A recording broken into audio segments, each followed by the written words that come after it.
चोर बहुत उम्दगी से चोरी करता और सारा माल गरीबों और ज़रूरतमंदों में बांट देता। कुछ वक्त गुजरा तो उसने चोरी से तौबा की और गुमनामी की ज़िंदगी बसर करने लगा। एक रोज़ अचानक एक औरत रोती हुई आई और कहने लगी कि बेवा औरत हूँ, जवान बच्ची का साथ है, कमाने वाला कोई नहीं, कुछ मदद करोगे? इज्जत से बची अपने घर की हो जाए। चोर ने इसे तसल्ली दी और मदद का वादा कर लिया। रात हुई तो अल्लाह के हुजूर गोया हुआ कि ए अल्लाह, आज इस गरीब औरत के लिए फिर से चोरी करने वाला हूँ, तू ही कारसाज है। आखिर वो आदमी चल पड़ा। काम छोड़ा हुआ था, कुछ समझ नहीं आया। इतने में एक और शख्स इसे वहाँ नज़र आया, मुंह छुपाए। इसने पूछा, कौन? काला। जवाब मिला, तुम कौन हो? मैं भी काला। चलो फिर इकट्ठे चलते हैं। क्या है, कोई घर नज़र में है? चोर ने पूछा। हाँ, आओ चलें। यूं इस अजनबी की रहनुमाई में एक घर में दाखिल हुए। जब सारा सामान लूट लिया तो अचानक चोर ने कहा कि सामान वापस रख दो। लेकिन क्यों? अजनबी ने इस्तफार किया। चोर ने कहा, बस रख दो और जल्दी चलो। बाहर आकर फिर चोर ने पूछा कि कोई और घर है नज़र में? आज ज़रूरत है बहुत। तब अजनबी चोर ने वज़ीर के घर का पता समझाया और चलते चलते जा पहुँचे। सब माल समेटा। अजनबी कहने लगा कि वज़ीर की बेटी की शादी है तो मालो ज़र खूब है। चोर ने सामान वहीं पे छोड़ा और अजनबी को लेकर बाहर आ गया और असरार किया कि कोई और घर दिखाए।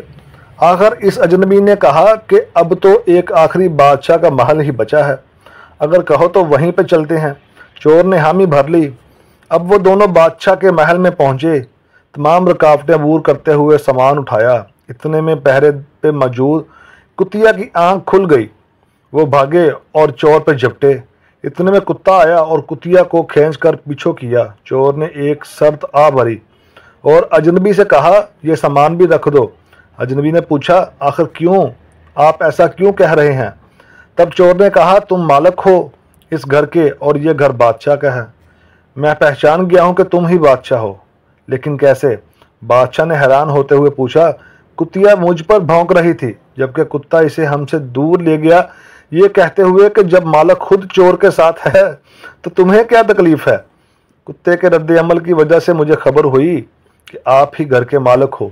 बादशाह ने इस चोर को अपने पास बिठाया और कहा, किबला, आप बाकी मामलात भी बता दें कि पहले घर से सामान क्यों वापस किया। बात दरअसल ये है कि सामान गंगालते हुए मेरा हाथ वहाँ पे मौजूद नमक की बोरी पर पड़ गया और वो चखने की गरज से मैंने चाट लिया। इस तरह इस घर का नमक ख्वार हो गया।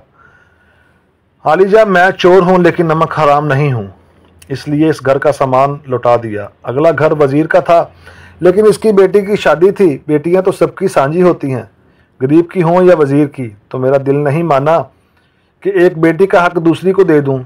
मैं चोर हूँ मगर गैरतमंद हूँ। बाकी सूरत हाल आपके सामने है। बादशाह इस चोर के किरदार की मजबूती से मुतासर हुआ और सुबह सबके सामने इसे नामो कराम और मतलूबा साजो सामान समेत रुखसत किया। चोर ने बुराई छोड़ने की नीयत की और खुदा ने इसे इस गुनाह से बचा लिया। जो खुदा की राह एक कदम बढ़ता है वो बंदे की तरफ 10 कदम बढ़ता है।